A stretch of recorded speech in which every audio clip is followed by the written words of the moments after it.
game. What were your impressions of it? Duke's really good. I think we knew that going in, and they're a national title contender. That's what they look like. Yeah, I mean, well said, right? What's more to say about that team? I mean, they are special, and I guess from a Syracuse perspective, last night, any takeaways? Paulie and I have said kind of all show, and even yesterday going in, we said you're probably not going to be able to take too much away from this one. They're on different levels right now. Do you take anything away from last night's game from an SU perspective? Not really. I mean, it's just from that. I think we talked about this before after a number of these segments over the course of the season. These games are the measuring stick games, and going in, Duke's got it going this year more than most, even by Duke standards. And yesterday's game was a big stretch going in. Coming out of it, I don't think you could be terribly surprised. I think people get upset about the margin, which I think is understandable. I just don't know what difference, it makes here and there. I think there was a stretch of yesterday's game where it was unsightly. I mean, it felt a little like Duke was showing off and that kind of thing, and that is hard to see. Syracuse is not as good as Duke and the top end of the conference, let alone legitimate national title contenders. They've run into a couple of them this year, certainly Duke, and I would put Tennessee in that category. And then the next layer of teams they've played are Louisville, Clemson, Maryland, however you want to throw, Texas Tech, you want to throw that in there. So they've been shown repeatedly where they stack up against those teams. And to me, whatever you can salvage out of the season has to do with how you fare against the rest. Right, and let's go there next. Talk about salvaging the season. 8 games left, and as we've pointed out and talked about on this show, there's no world beaters left on the schedule. I mean, North Carolina's probably better than SU. SMU's probably better than SU. But games that you look at and say, well, they could win those. What is a realistic expectation for you, Matt? Record wise, I guess, over the course of these last 8 games. I don't know. I think can you split them or a little better than that? Can you win 4, 5, 6? You have to have something that feels like you've gotten control of it here, that you've made some progress, that you have, and when we say something to build on for next year, that's with absolute knowledge that you're going to have another roster shuffle for next year. But at least at the end of this season, do you have the best handle on your own personnel? I think more interesting is this conversation about NIL and roster construction and all of that. And what it starts with when you talk about retaining, well, it's just like, think about Major League Baseball. You can field a lesser expensive team to the greater extent that you home grow your players. If you bring them up through, in college parlance, high school recruiting, develop those players, retain those players, that's cheaper than opening up the portal and seeing what can I buy or rent for a year. And I love the example of Missouri. And I happened to catch a lot of the post-game show on the drive home last night. And Pat in Syracuse, we all know, is super passionate. He follows the game. He knows what he's talking about. Oh, look at Missouri. They've got a great coach. Oh, wow, look what they've done. How great was their coach last year when they went 0-18 in the conference? Yeah. Okay.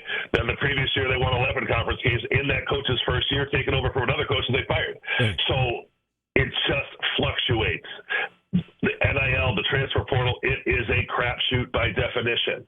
When you're turning over the roster regularly year to year, it's going to go up and down. Okay, Missouri right now could have gotten a big win against Tennessee last night. They fell a little short. They're going to win well over 20 games this year. They're at 17 right now. Last year they won 8 games. Right. Same genius coach. Okay, the previous year with Dennis Gates, they won 25. Whose players do you have? Well, you had some players from Conzo Martin who won 12 games the year before that, and they let him go. So it comes and goes. The explosion of the portal, yes, is in the last couple of seasons. Indisputably, the SEC is ahead of the field in the portal with the Big Ten to follow. That's just a fact. Others participate to a different degree, but there's no coincidence why the balance of power has shifted toward the SEC to an extent here, and it's just a new world. And I think what Red is trying to say is, look, just give us another shot here. We've got to get better at it. You know, you talk about player retention. You don't necessarily have to go through the entire roster right now, but who would be the priorities for you if you put your GM hat on and you look at, you see these guys game in and game out. Who would be the top 2 or 3 priorities on this roster? Starling and Freeman to begin with, and you just never know. I mean, the caller before, JJ's not going anywhere. Says who? Yeah, based on what? I mean, this is his hometown. He already has shown he'd go somewhere else. I don't think people are aware, with the expression, the bag. There's a lot in the bag, and the bag is being offered, trust me. And so that's somebody you've got to retain. You've got to come up with arrangements to keep him. He's got the car deals and the different things that go on, and this community is doing the best it can, and everybody, is looking for a step up and for everybody to pitch in. That's, unfortunately, rightly or wrongly, it's what college sports is right now. And that's what is happening in the competitive markets and that type of thing. So nobody's a lock, unfortunately, to be on this team for next year. You don't think Donnie Freeman's going to have his options open no matter whether he plays another minute for this team? He sure is. He's going to have options to consider going pro, and he's going to have offers from other teams and other conferences and whatever. So that's what the staff has to work on and evaluate. I do think there's something to be said for the remainder of this season. Like Elijah Moore to me is what is his next step of his development? He's obviously a freshman and not a breakout freshman like there are a few of, and Duke seems to have a lot of. What's he going to be? He just hasn't done much outside of a game or two this year. So is he somebody you really work hard to retain?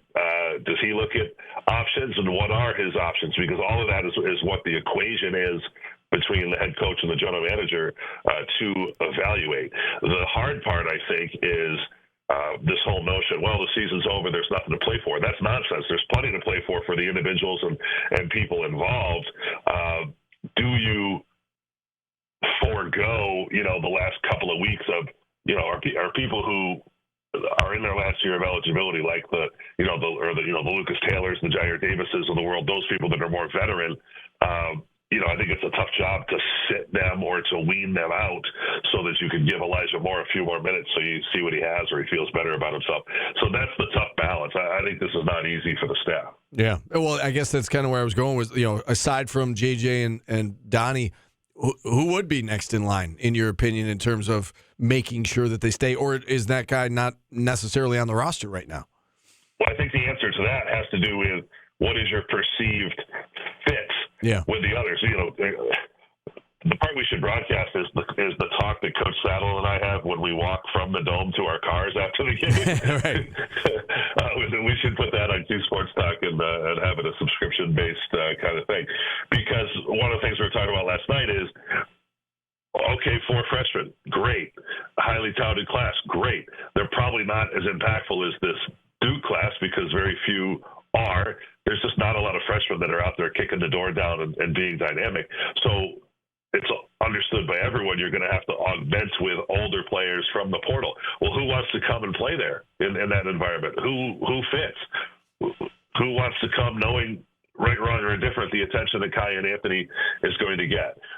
So you have to find – there are people, obviously, who do want to do that. So you have to find the right ones that fit.